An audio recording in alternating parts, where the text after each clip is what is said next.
Hi guys, welcome to my third video for what am I drinking. Today I chose Chablis 1er Cru by Domaine Laroche. It's La Chantrerie 2017. As you can see from my glass, it's quite a golden color, golden yellow color. So Chablis is an area just outside Burgundy, actually quite a distance from Burgundy, and as we know, Burgundy is mainly the Chardonnay or the Pinot Noir grape. So they either grow Chardonnay if they're growing grapes for white wine, or Pinot Noir if they're growing grapes for red wine.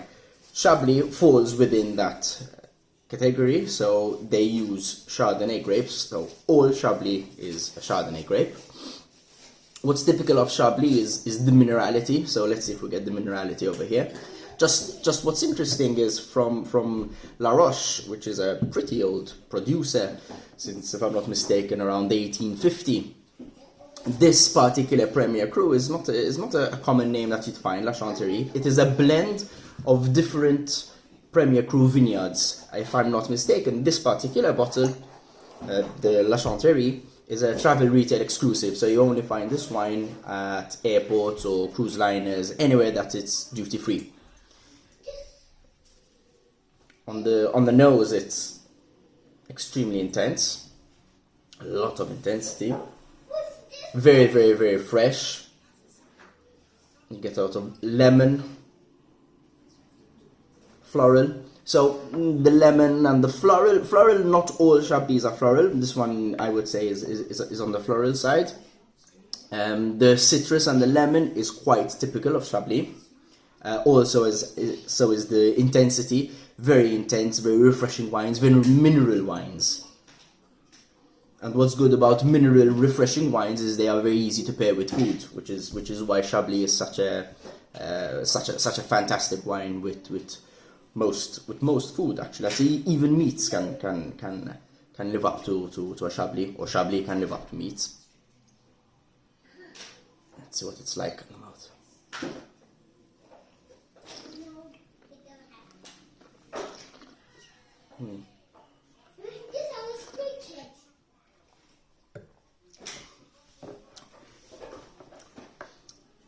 I would say it's medium bodied, so it's quite rich. It's got a certain oiliness to it. It's very nice. I'd say it's a bit broader than what I would expect from a Chablis. I would say usually Chablis has a little bit more, is usually a bit more taut, a bit more tight, a bit more restrained. This is a bit fatter. It's got a little bit of oak, more oak than usual. But it's still very, very fresh, still very mineral. And why are Chablis wines so mineral? It's mainly from the Kimmeridgian soils. So what happens is, basically in Chablis, the terroir was originally underwater. So there's a lot of fossils, a lot of oysters, and it gives salinity to this type of wine. So there's a certain saltiness. Probably the reason why Chablis is so well paired with oysters. It's a pretty well-known pairing to pair Chablis and oysters. I would say this wine can live up to pretty strong fish. It doesn't need to be just very delicate fish. You can also pair it with some goat's cheese. Would be nice as well with this.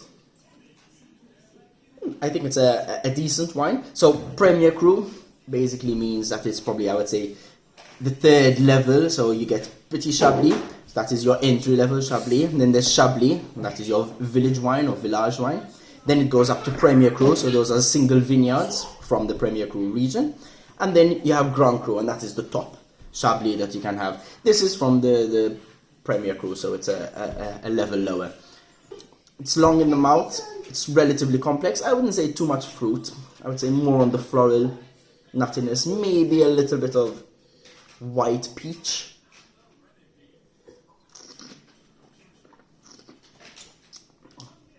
Maybe a bit disappointing on the fruit, but it's still very fresh, and definitely a very enjoyable wine. See you soon.